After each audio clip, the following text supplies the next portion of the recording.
Alors, bonjour à toutes et à tous, salam alaikum. Donc, suite aux vidéos précédentes, on va rester un petit peu toujours sur le géoréférencement.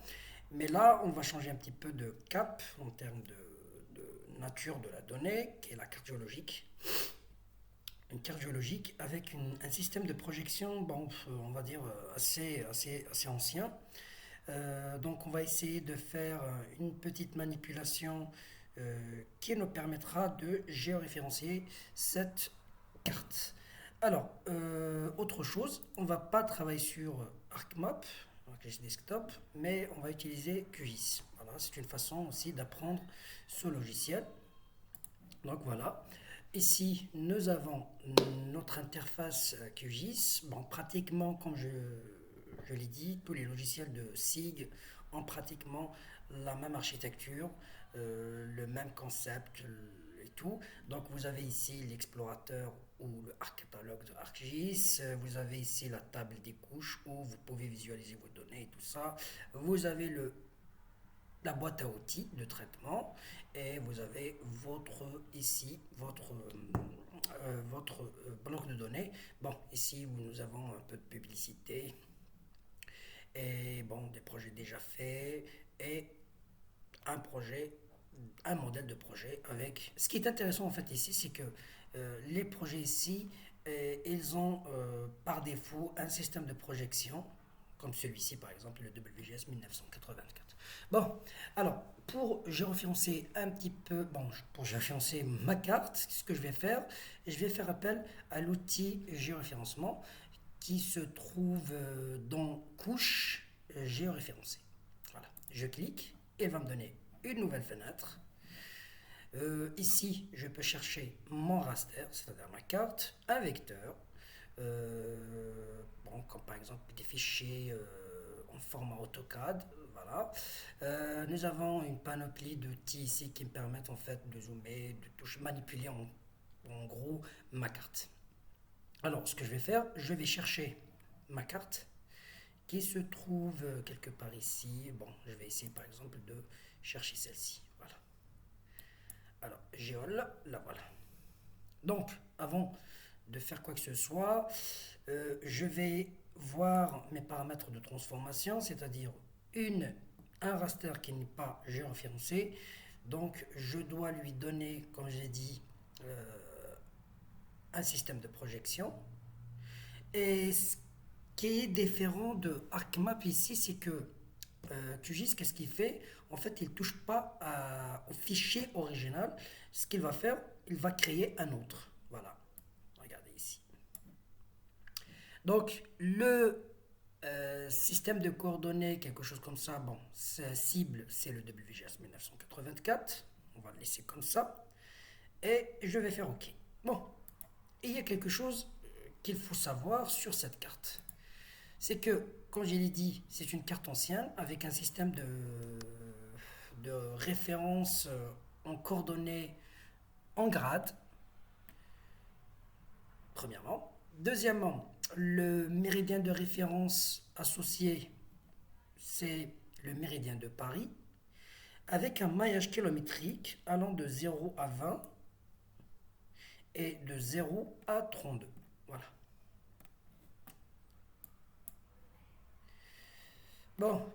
D'après la carte, euh,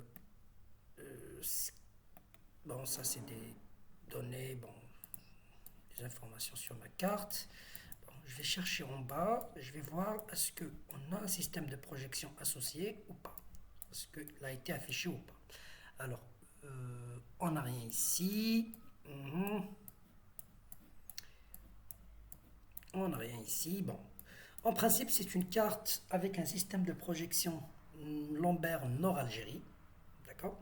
Donc, ce qu'on va faire pour utiliser un système de projection actuel, ce qui est le WGS 1984, dont les références, c'est-à-dire les deux références, c'est les Greenwich et l'Équateur.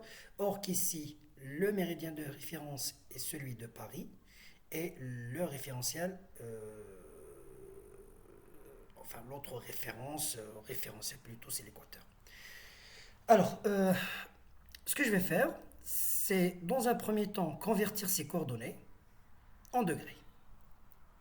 Bon, à l'origine, elles sont en grade, je vais les convertir en degrés. Puis, pour la longitude, je vais ajouter cette différence entre le méridien de Greenwich et celui de Paris, qui est à peu près de 2,33 degrés. Bon, c'est des degrés décimaux. Donc, je vais travailler avec des degrés décimaux d'ailleurs. Alors, on va déjà commencer par ce point d'intersection. On a une longitude de 1,60 et une latitude de 40,60. Donc, ce que je vais faire, je vais chercher une calculatrice pour convertir les angles, une autre pour en fait additionner pour la longitude. Bon, je vais utiliser ici standard. Bon, on va mettre ça comme ça. Alors, bon, pour le 1,60, 1,6, ça me donne 1,44. Et ici, 1,44 plus 2,334. Ça va me donner 3,774 pour la longitude. Donc, je vais profiter pour ajouter ce point, ou plutôt ajouter cette longitude. Donc, ici, on a ajouté un point. Voilà, je clique, je cherche le cœur, et voilà. Alors, pour le X ou la longitude qui est en degrés décimaux, je vais directement taper 3,774. Pour la longitude, plutôt la latitude, on a dit c'est 40, 60 je pense. Hein. Voilà, 40, 60. 40, 60, je vais vérifier quand même, parce qu'il faut vraiment faire attention quand on fait ce genre de manipulation. Donc L3, 4, voilà, je vais mettre ici, bon, L3, j'ai un groupe 1, bon.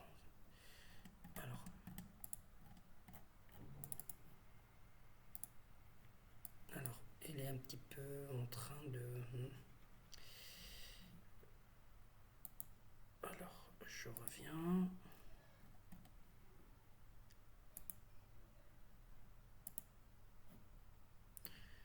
Elle est en train de planter, je pense. Voilà, c'est bon. Donc, 40-60. Ok. C'est 40-60. 40,6. Oh, pardon. 40,6, c'est 36,54. Voilà. Donc, je vais mettre 36,54. Et OK. Je clique ici pour afficher zoom sur la couche. Voilà. Je cherche un autre point. Je vais utiliser en fait ça pour voir si on a un point quelque part ici. Voilà, c'est la même chose. Enfin, c'est 40,70 et c'est la même chose pour la longitude. Donc ce que je vais faire, je vais profiter directement de le mettre ici, de mettre mon point. Le voilà. Très bien. Alors, je vais faire ceci. OK. Donc, c'est 3,774. Et ici, c'est 40,70. Donc, je vais ajouter un 7 ici. Ça me donne 36,63. Donc, 36,63. Et OK. Je cherche un autre point quelque part de l'autre côté. Voilà, il faut faire une sorte de triangle. Bon, je peux utiliser un point quelque part ici, je pense. Voilà, et le voilà. C'est 1,70, plutôt 1,90 plutôt. Attendez, je vais vérifier. Oui. Et 40,60. Donc, je fais comme ça. Je cherche le cœur, très bien. Alors, 1,90. Alors, je reviens à 46. Ça me donne 36,54. 36,54. Et ici, 1,90. 1,9. Ça me donne 1,71. 1,71 plus 2,33, 4, ça me donne 1,440. 1,4044. Ok, je fais OK. Et voilà, bon, on peut ajouter un quatrième point, mais bon, on va rester ici. Bon, 3 points, normalement, c'est suffisant. Donc, je clique ici, débuter le géoréférencement. Ok, ce que je vais faire, je vais essayer de voir. Bon, ma carte, normalement, elle est géoréférencée. Ce que je vais faire, je vais essayer d'ajouter un fond de carte. Ici, par exemple. Voilà, Bing virtuel. Voilà. Et je clique ici. Voilà. Donc, c'est une question de superposition. Donc, je fais descendre ça ici. Voilà. Bon, pardon. Et je reviens à mon géoréférencement, je ferme. Là, elle me demande en fait d'enregistrer des points de contrôle. Bon, vous pouvez le faire ici, c'est-à-dire ces points-là. Bon, je ne vais pas tenir compte. Alors, ça, c'est une carte géologique qui a été géoréférencée. Bon, je peux vérifier éventuellement si le géoréférencement est bon en essayant d'observer un petit peu la carte. Ce que je vais faire en fait, c'est, voilà, pour la transparence, je vais minimiser la transparence et voir. Alors, et il y a un point de confluence ici de deux rivières. Bon, quelque part, voilà, il y a une rivière ici et il y a une rivière ici. Ça, c'est bien. Alors, je vais essayer de vérifier ailleurs. Bon, il y aura certainement une petite déformation. C'est tout à fait normal. Donc, il y a des outils qui permettent en fait d'ajuster. Alors, ici, bon, c'est un petit peu compliqué de voir, mais bon, il y a une rivière ici. Alors, voilà, ici quelque chose. Voilà, on va voir si on a quelque chose ici. Bon, j'arrive pas à voir.